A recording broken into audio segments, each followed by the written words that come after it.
They mistakenly believed I would capitulate when they obstructed my ranch entrance with a concrete slab. I simply chuckled.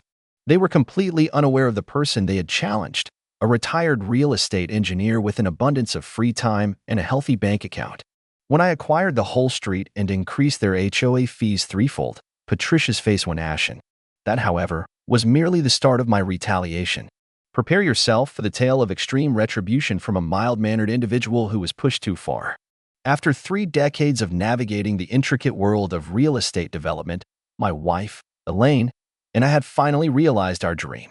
We acquired a magnificent 5-acre ranch property situated just beyond Oakwood Estates, an affluent suburban community in Colorado. The estate possessed everything we desired: a delightful main residence, stunning mountain vistas, and, most crucially, seclusion. We had dedicated our lives to hard work, and this was our reward. Elaine, a keenly intelligent retired corporate lawyer, shared my enthusiasm for this new phase of our lives. Our initial undertaking was to substitute the old, corroded entrance gate with something more suitable for our dream home, a stately wooden ranch gate flanked by stone columns. It was not garish or showy, but rather tasteful and solidly constructed, reflecting the standard we envisioned for our retirement abode. We engaged contractors, secured the necessary permits, and commenced the construction of our gate. Everything seemed to be progressing without a hitch. One morning in early spring, I went out to inspect the progress on the gate construction, coffee in hand, looking forward to another serene day in our newfound haven. What I encountered, however, caused me to halt abruptly. An enormous concrete block, weighing well over a ton, had been positioned squarely in front of our partially completed gate, entirely obstructing entry to our property. Beside it lay a printed notice prominently featuring the Oakwood Estates Homeowners Association logo. The notice declared in bold print that our gate construction was in violation of community aesthetic standards and must cease immediately. I stood there, utterly perplexed. Our land wasn't even a part of Oakwood Estates. We had deliberately selected this parcel because it was independent and free from HOA governance. I phoned Elaine, who promptly joined me at the obstruction. As we inspected the concrete block and the accompanying notice, pondering our next move, a luxury SUV stopped alongside us. A woman in her early 60s, with flawlessly coiffed blonde hair and attired in an obviously high-end designer outfit, emerged and walked towards us with the self-assurance of someone accustomed to having their way. "Mr. and Mrs. Morgan, I'm Patricia Whitmore, president of the Oakwood Estates Homeowners Association," she stated, forgoing any pleasantries. "I trust you've seen our notice regarding your rustic construction project?" The way she articulated the word rustic made it sound synonymous with refuse. I took a steadying breath, reminding myself to remain composed. "Ms. Whitmore, there must be a misunderstanding. Our property is not part of Oakwood Estates. We confirmed that specifically before we bought it." Patricia's smile remained, but her gaze grew colder. "The property might not be, Mr. Morgan, but the access road most certainly is. Review your documents. This road is community property, and we possess complete authority over any structures visible from it. Your farm entrance is a blight that will lower property values in our distinguished community." Before I could formulate a reply, she presented me with another document, a formal cease and desist order. "This has been ratified by our board. I recommend you comply to prevent further issues. We have excellent relationships with the county commissioners, you see." As Patricia strode back to her SUV, I stood there, the paper crinkling in my grasp. Elaine, ever the lawyer, was already scrutinizing the document. "Jack," she said softly, "we need to verify the property records to see if she's correct about the road." I nodded, my eyes still fixed on the concrete barrier that now blocked our path home. With 30 years in real estate development, I understood that property line conflicts could be convoluted. Yet this felt different. It felt like a deliberate challenge, a power maneuver by an individual used to intimidating others into compliance. What Patricia was unaware of was that she had just initiated a conflict with precisely the wrong person. As we turned to return to the house, taking the circuitous route through our neighbor's driveway, thankfully, David Cooper was a congenial former serviceman who also had no fondness for the HOA. Elaine gave my hand a squeeze. "They have no idea who they've just provoked," she murmured. I nodded, my mind already formulating possibilities and strategies. The confrontation had only just begun. The following morning, I was awake at sunrise, poring over our property documents laid out on the dining room table. Elaine joined me, providing fresh coffee and her legal insight. By noon, a disconcerting picture had formed. While our ranch was indeed outside the HOA's authority, the brief access road linking our entrance to the main street was technically situated within the boundaries of Oakwood Estates. The original developer had incorporated this land strip into the community's plans, but had neglected to properly assign our access easement when our parcel was subdivided years prior. It was a technicality that Patricia Whitmore had evidently unearthed and was now leveraging. "This is absurd," Elaine declared, pushing aside a pile of papers in exasperation. "They can't simply obstruct access to our property. There are laws regarding right-of-ways, principles of easement by necessity." I concurred, but knew that contesting this through standard procedures could take months, possibly years. In the interim, we would be subject to Patricia's dictates. We required specialized assistance from someone who comprehended both real estate law and the unique difficulties presented by overreaching HOAs. That afternoon, we reached out to Maya Patel, a brilliant real estate lawyer renowned for defending homeowners against predatory HOA tactics. She consented to meet with us the following day. Maya arrived at our house punctually, a petite woman with an instantly apparent sharpness and intellect. "Tell me everything," she instructed as we sat on our back porch overlooking the mountains, a panorama we could currently only appreciate by taking the long way around our property, as our main entrance was still blocked.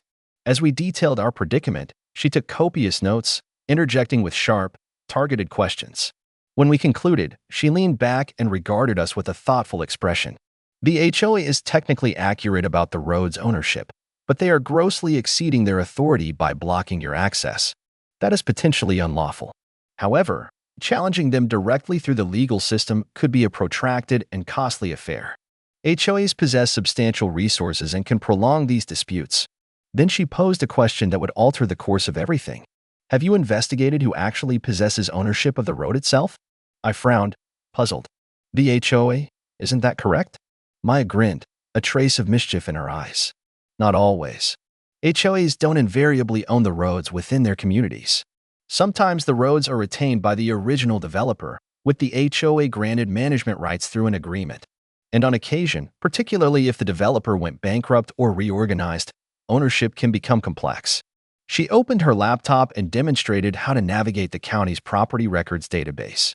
We spent hours together, delving into digital archives, tracing a paper trail that had been dormant for years. What we unearthed was incredible. The road in question, Oakwood Lane, had never been officially conveyed to the HOA. The original developer, Westfield Properties, had declared bankruptcy during the 2008 financial crisis.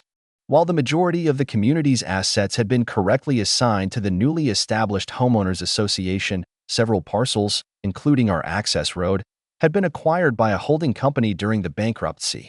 This company, Sierra Holdings LLC, seemed to be a passive investment firm that likely had no knowledge it owned this small stretch of pavement in a Colorado suburb. "So, the HOA doesn't actually own the road they're preventing us from using?" I asked slowly as the implications became clear. Maya nodded, a smile spreading across her face. "They probably have a management agreement, but actual ownership? No. And this is where it becomes intriguing," she continued. "Sierra Holdings has been inactive for years. They've been paying the minimal property taxes on autopilot, but they might be very receptive to selling this asset that's just sitting on their balance sheet." The three of us exchanged a look, the same idea evidently taking shape in our minds. "What if I purchased the road?" I inquired, feeling a surge of excitement I hadn't felt since my professional days. "Could I really do that?" Maya's smile broadened. "Let me make some inquiries." The next day, as we were still absorbing this revelation, Patricia Whitmore paid us another unwelcome visit, this time with Robert Green, the HOA's vice president, a portly man in his 60s whose golf shirt strained at his midsection and who made sure his Rolex was visible with every grandiose gesture. "The board has reviewed your situation," Patricia declared without ceremony, "and we are prepared to permit your gate construction to proceed if you agree to certain modifications." The proposal they presented was ludicrous. Our simple, refined ranch entrance would have to be replaced with something that conformed to Oakwood Estates' Mediterranean villa style, complete with stucco columns and wrought iron. The expense would triple, and the final product would look utterly incongruous with our ranch. When we courteously refused, Robert stepped forward, his tone patronizing. "You people need to realize that Oakwood Estates boasts the highest property values in the county. We don't maintain that by allowing just anyone to erect whatever monstrosity they please. The poorly hidden disdain in his voice made my blood pressure rise. However, years of business dealings had taught me to manage my emotions. We'll consider your suggestions, I stated impassively. After their departure, Elaine looked at me with a resolute expression. Jack, we must contact Sierra Holdings immediately. I couldn't have been more in agreement. While we worked with Maya to contact Sierra Holdings, we also started collecting information on the HOA itself. Our neighbor David was an invaluable resource, connecting us with other homeowners who had experienced conflicts with Patricia's administration. The accounts were strikingly consistent: arbitrary enforcement of rules, selective harassment, and a climate of fear. More alarming were the rumors of financial misconduct. The annual landscaping budget doubled last year. One resident informed us in confidence. But half the community's trees died because they reduced watering to cut costs. No one can account for where the extra money went. We meticulously recorded everything, compiling a dossier that could be useful later. Maya summarized it perfectly when she placed the file on our table. Jack, do you know what occurs when HOA leaders find out they no longer have authority over their own roads? I smiled. I don't, but I'm definitely going to enjoy finding out. Contacting Sierra Holdings was simpler than we expected, thanks to relationships from my years in the business. A former associate, now with the investment firm managing Sierra's dormant holdings, was curious about my interest in the apparently valueless strip of asphalt. It's been on our books for years, he noted during our conversation. The property taxes are negligible, but frankly, it's just an administrative burden for us at this point. I kept my reasons ambiguous, merely a landowner aiming to secure access to my property, and was cautious not to disclose the real strategic importance of the acquisition. Following some discussion, we agreed on a remarkably fair price. The holding company was simply glad to divest a non-performing asset, and I was more than willing to take it from them. While we awaited the completion of the paperwork, Patricia and her associates escalated their campaign against us. Each day brought fresh notices of supposed infractions. Our mailbox was not in compliance. The color of our house trim was unapproved. Even the indigenous wildflowers we had planted were classified as inappropriate flora. Robert Greene appeared to derive special satisfaction from personally delivering these notices, always with the same smug grin.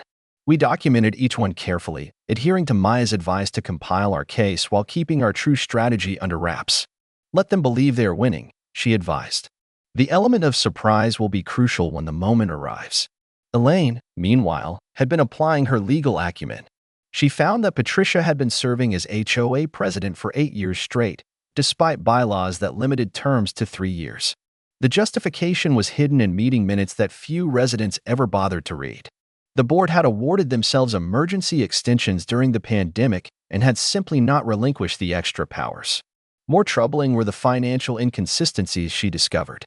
The HOA's reserve fund had unexplained withdrawals that aligned with Patricia's kitchen remodel and Robert's acquisition of a new boat. Nothing was definitively provable yet, but the pattern was suspicious enough to merit deeper investigation. The weeks passed slowly with the concrete block still obstructing our gate. We had to use David Cooper's driveway to get to our property, a generous act from our neighbor, but an indignity all the same. David himself had become a target of the HOA's anger because of his friendship with us. He got a violation notice for his American flag display, supposedly too large, even though it was the same size as those flown by other residents who were on good terms with Patricia. They've been doing this for years, David shared one evening over drinks on his porch. They find some small rule violation and use it to make life difficult for people who don't conform. Most people just give up and move. His face hardened. But I'm not going anywhere. This was my father's house, and I'll be damned if I let some power-crazed busybody force me out. Finally, after what seemed like an endless period of administrative holdups, the call came from Maya. Congratulations, Jack, she said, her voice filled with suppressed excitement. You are now the legal owner of approximately 0.7 miles of asphalt, formerly known as Oakwood Lane. I felt a wave of triumph as I signed the last documents in her office that afternoon. We decided to keep the purchase confidential for a bit longer while Maya drafted the legal notifications. As I drove home that evening, taking the long way as had become our routine, I felt a sense of anticipation I hadn't known in years. Patricia Whitmore had no inkling that while she was occupied with her trivial harassment, I had discreetly taken the most important piece off the board. The next morning, Maya came to our house with a pile of official-looking papers and a barely suppressed grin. These are the formal notices for the Oakwood Estates HOA. Informing them that the ownership of their access road has changed, she clarified as we looked over the documents. I've also drafted this letter detailing the new access agreements they'll have to sign if they want to keep using the road. The conditions were fair but resolute. The HOA had to recognize our right of access, remove all obstructions at once, and consent to a monthly maintenance fee that, by pure chance, was exactly triple their current HOA dues. Is this permissible? Elaine inquired, though her smile hinted she knew the answer. Maya nodded with assurance. Completely. As the owner, Jack has the full right to set terms for the use of his private road. They can try to negotiate, but their leverage is far weaker than they think. We decided I would personally deliver the documents the following day at the HOA's monthly board meeting. That evening, as we planned our strategy, we got an unforeseen visit from Marcus Sullivan, the city clerk. David had introduced us earlier, noting that Marcus was among the few city officials not swayed or intimidated by Patricia Whitmore. I heard through the grapevine you've purchased the Oakwood Lane property, he stated, after turning down our offer of coffee. I thought you should know that Miss Whitmore has been calling various departments, trying to find a way to contest any ownership change. His face was carefully neutral, but a hint of satisfaction was in his voice. Of course, all property sales that adhere to proper legal processes are fully acknowledged by the city, regardless of any objections. The next evening, I wore my best suit, not the most ostentatious, but the one that conveyed the most authority. Maya went with me to the HOA meeting at the community clubhouse. We waited quietly in the back as Patricia went through the agenda, watching her arbitrarily approve some requests while rejecting others with thinly veiled scorn. Finally, during the new business portion, I raised my hand. Patricia's face soured as soon as she saw me. Mr. Morgan, this meeting is for Oakwood Estates residents only, she said curtly. Since you've made it perfectly clear your property isn't part of our community, you don't belong here. I smiled politely as I got to my feet. Actually, Miss Whitmore, I have a great deal of business here. As of yesterday, I am the legal owner of Oakwood Lane, the very road that provides access to every home in this community. A stunned whisper spread through the room. Patricia's face was a mask of disbelief. That's impossible, she stammered. The road belongs to the association. Maya then came forward, distributing copies of the property deed and transfer documents to each board member. I'm afraid Mr. Morgan is correct, she stated with professional poise. The road was never officially transferred to the HOA after the original developer's bankruptcy. It has been owned by Sierra Holdings for the last 15 years, and as of yesterday, ownership has been legally conveyed to Mr. Morgan. The room descended into pandemonium. Robert Green's face turned a startling shade of crimson as he yelled about lawsuits and legal actions. Patricia tried to restore order, banging her gavel and demanding quiet, but the residents paid her no mind, peppering us with questions. Maya managed them brilliantly, explaining in straightforward terms the implications for the community. I observed Patricia and Robert exchanging frantic looks, obviously grasping how completely the situation had been reversed. At last, Patricia managed to end the meeting, declaring that the board would consult their lawyers as people began to leave. Many shot worried looks our way, while others, who had been mistreated under Patricia's rule, seemed to be hiding smiles. When we got home that evening, I poured a whiskey and sat in our living room, watching security footage from a camera David had placed in the meeting room. Patricia was nearly shouting at the remaining board members while Robert paced anxiously, constantly checking his phone. The tempest was just starting to gather, and I, the man they had so readily dismissed, was now the one in control of it. The following morning, I engaged a local contractor to take away the concrete block obstructing our gate. Patricia must have been observing, as she showed up within minutes, flanked by Robert and 2 workers from the community's maintenance crew. Cease this at once, she commanded, positioning herself directly in the path of the excavator. You have no right to alter HOA property. I simply presented her with a copy of the property deed. This is no longer HOA property, Ms. Whitmore. It's my property, and I am removing an unapproved obstruction from it. She angrily grabbed the paper from my hand, her face twisted with fury. This means nothing. Our lawyers will nullify this deception. Nevertheless, she was compelled to step back as the concrete block was hoisted and taken away. That afternoon, Maya presented the official usage agreement to the HOA office, along with the initial invoice for road access. I intentionally set the fee at precisely 3 times the monthly HOA dues paid by Oakwood Estates residents, a touch of poetic justice that Maya appreciated. They will contest this, she cautioned as we planned our next moves. Patricia's ego is too invested for her to concede easily. She was correct. By that evening, the HOA's lawyer had contacted her, categorically refusing our terms and threatening a lawsuit. Furthermore, Patricia had evidently ordered a larger concrete block to be placed before our gate, a desperate and ultimately useless act that only bolstered our legal standing. The next day, I took another measure to escalate the situation. I had proper signs installed at both ends of Oakwood Lane, Pinwood Road, access by permission only. Below, in smaller print, for access permits, contact Morgan Properties LLC. The signs were tasteful and understated, far more so than legally required, but their message was clear. I also had security cameras installed to monitor the entire length of the road.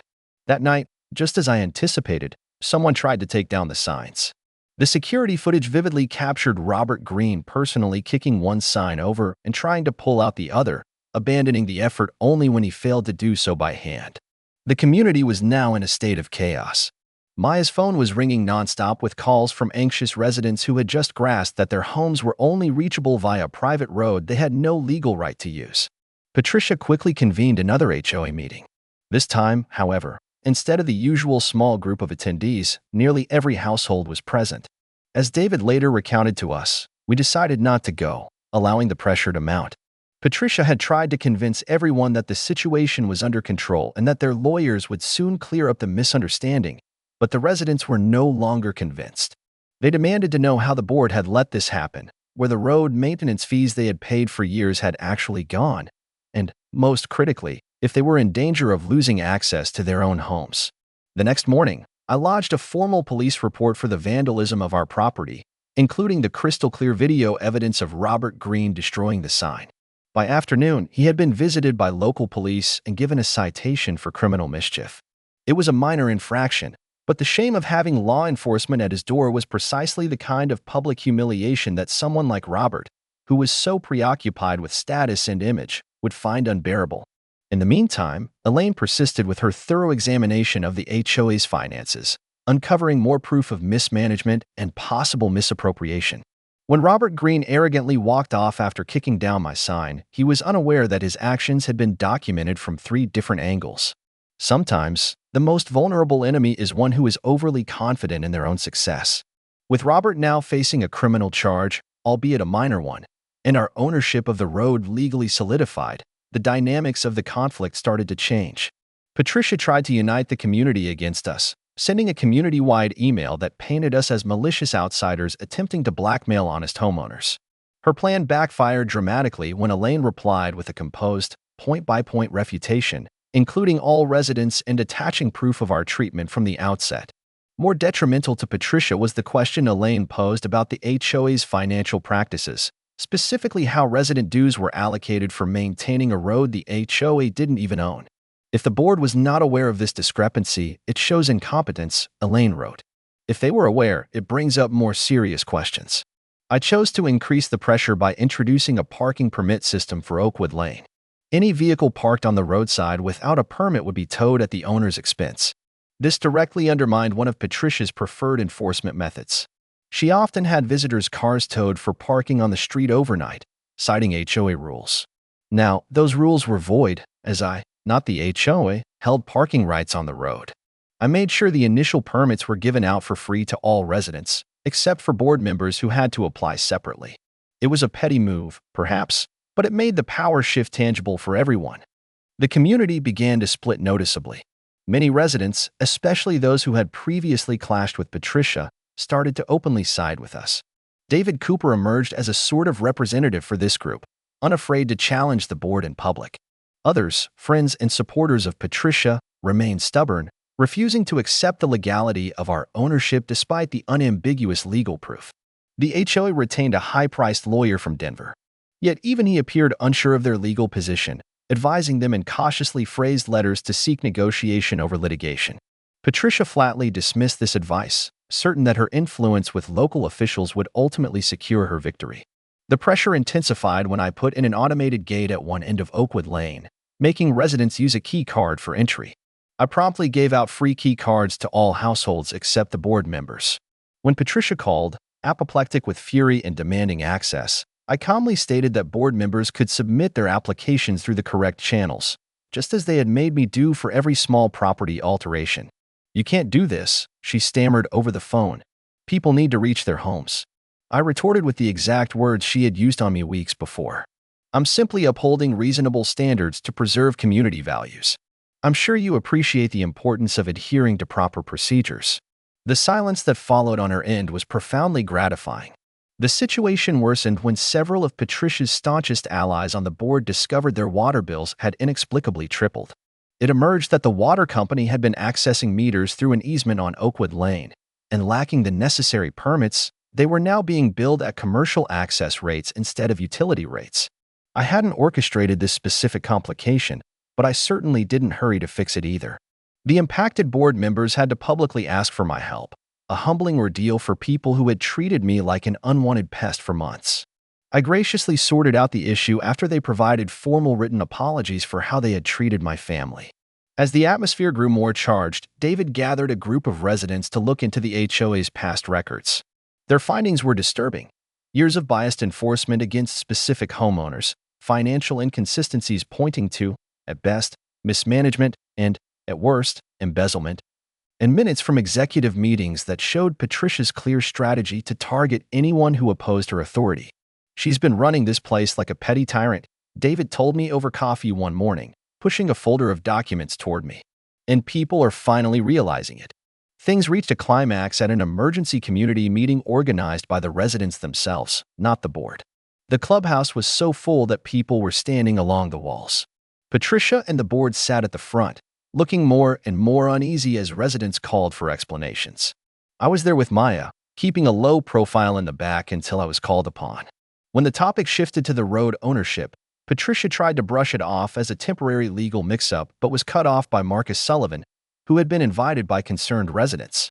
As city clerk, his words carried considerable influence. "The property records are clear and definitive. Oakwood Lane is privately owned by Mr. Morgan and has never been the property of the Homeowners Association, despite what residents may have been led to believe." The meeting descended into near chaos after that statement. Some residents demanded the immediate resignation of the board, while others called for a forensic audit of the HOA's finances.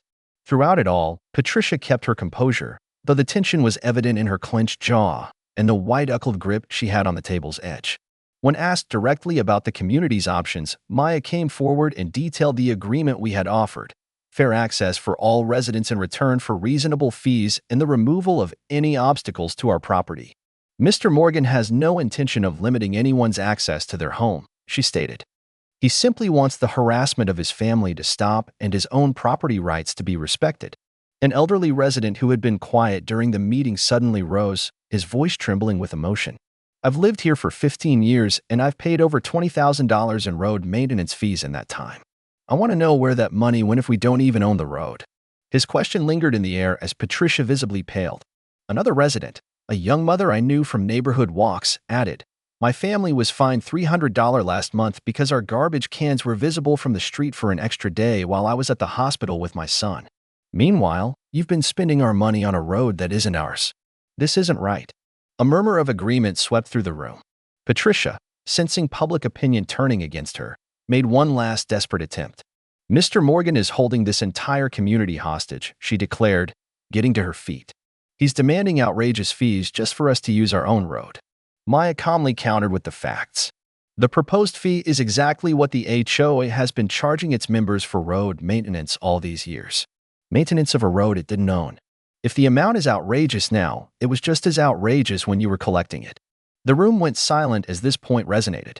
I finally spoke, keeping my voice steady despite the tension. "We can negotiate like reasonable people," I said, "or we can continue this game. But I must warn you, I have a great deal of free time." The day following the community meeting, I got an unexpected phone call. Robert Green wished to meet in private, away from Patricia and the other board members.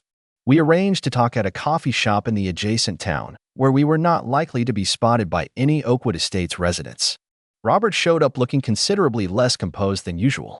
His designer golf shirt was gone, replaced by a simple button-down, and his typical confident demeanor was absent. He got straight to the matter. I want out of this situation. Patricia has taken things too far, and I refuse to go down with her. What came next was an astonishing admission. According to Robert, Patricia had been manipulating the HOA's finances for years, using community money for personal items and faking reports for the members. He said he had protested at first, but was eventually implicated himself when Patricia had HOA funds pay for his boat, disguised as community water safety gear. I listened without speaking, recording our talk with Robert's knowledge. When he was done, I posed the clear question, "Why are you revealing this to me now?" His reply was a mix of pitiable and practical. "Because you've already won. Patricia doesn't realize it yet, but I do, and I want to arrange my own surrender before the whole thing implodes." He offered to supply documents proving financial wrongdoing in return for my promise not to take further legal action against him personally regarding the sign vandalism and his part in blocking our property. It was a self-serving proposition, but it could be very useful for our goals. I told him I would think about it and talk to my lawyer. After talking with Maya and Elaine, we decided to take Robert's offer, but with extra terms. He had to resign from the board right away, give back any stolen funds, and publicly admit that our ownership of the road was legitimate. Robert accepted with surprising quickness, clearly more worried about saving himself than being loyal to Patricia. Within a few days, he gave us a thumb drive with incriminating financial records, fake invoices, board meeting notes with parts removed before being shared with residents, and emails between Patricia and certain board members about how to hide some spending from the community's notice.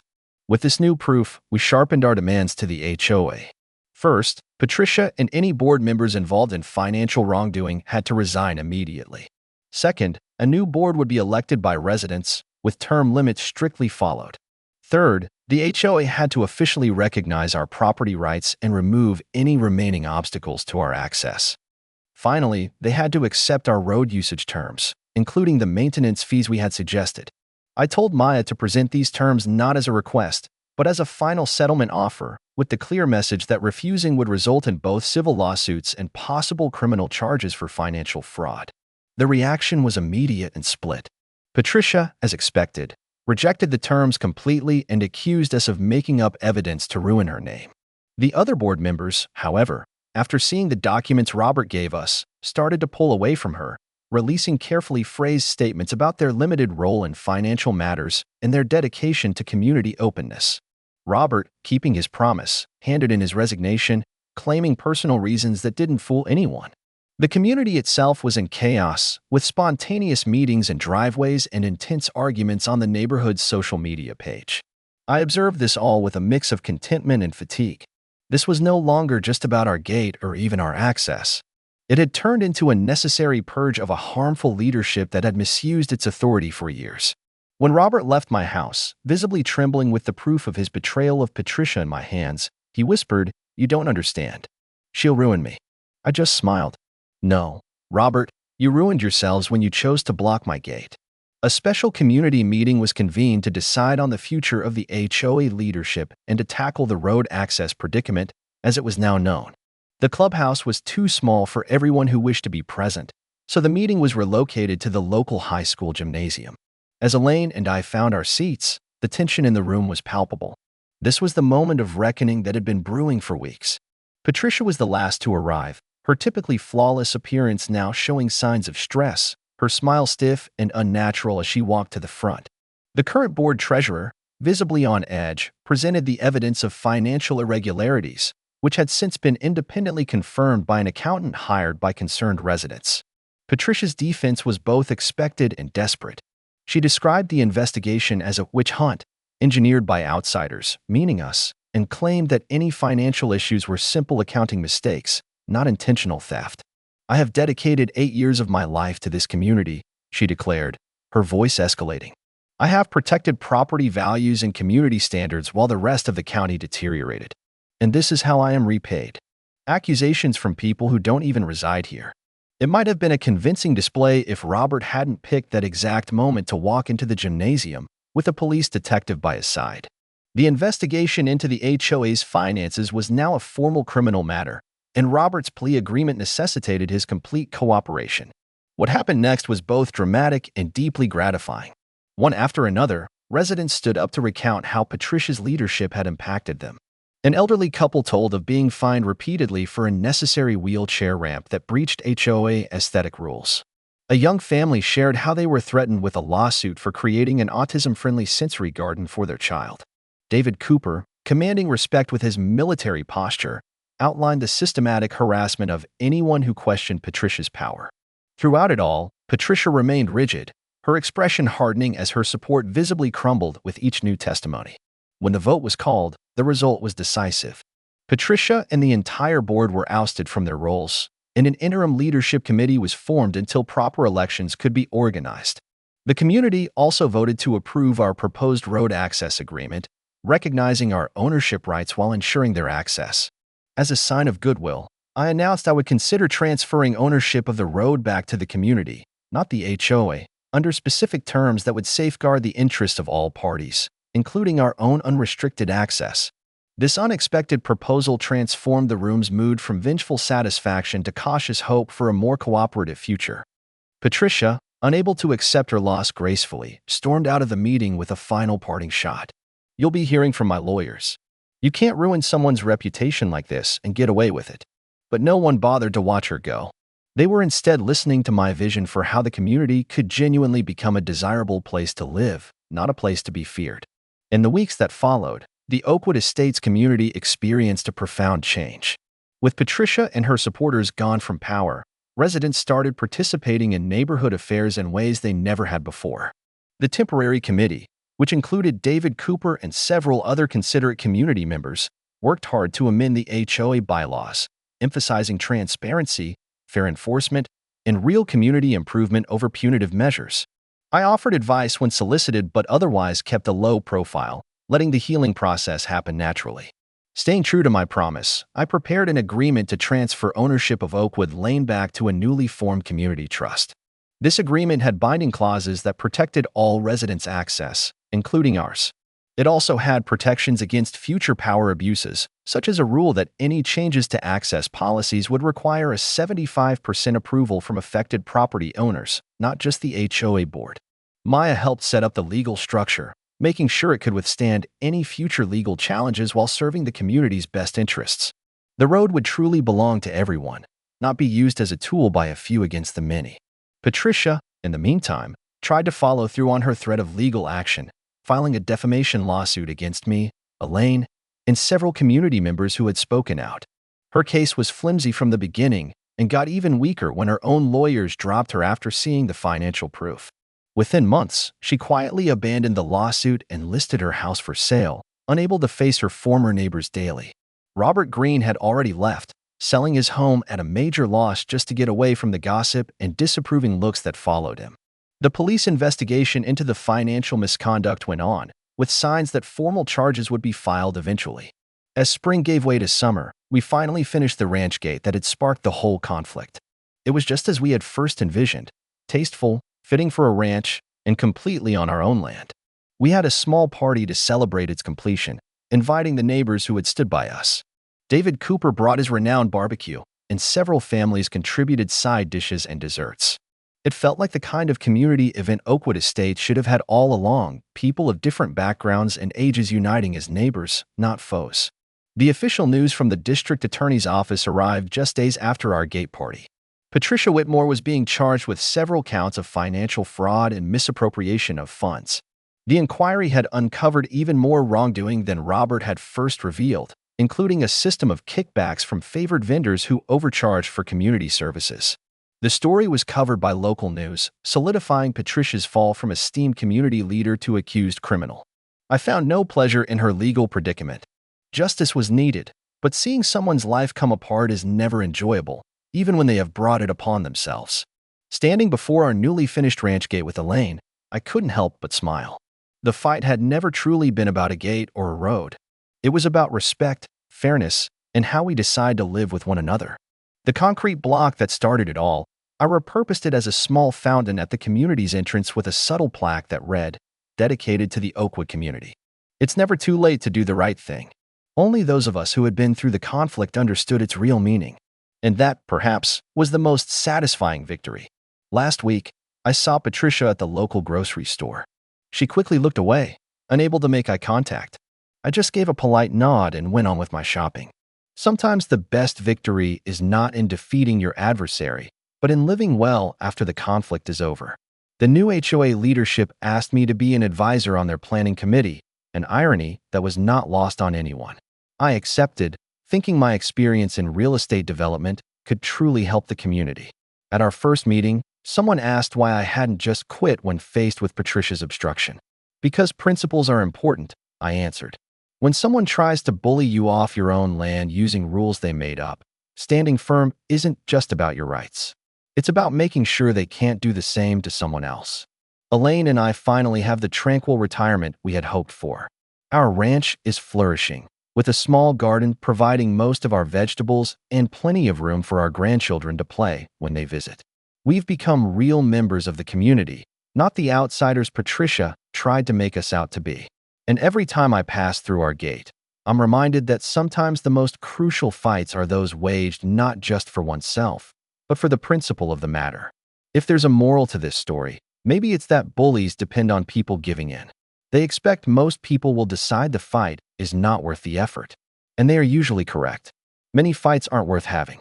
But now and then, you face one that is significant beyond the immediate problem. When that occurs, holding your ground isn't being stubborn. It's essential. And if you happen to possess the knowledge, means, and resolve to completely reverse the situation, well, that's just poetic justice. The HOA that blocked my ranch gate couldn't have known they were challenging someone with the precise skills and character to take apart their small dominion. By attempting to control my property, they lost control of their own. By obstructing my access, they ultimately forfeited exclusive rights to theirs. And in the end, everyone but those who abused their power was better off. I consider that a happy ending worth fighting for.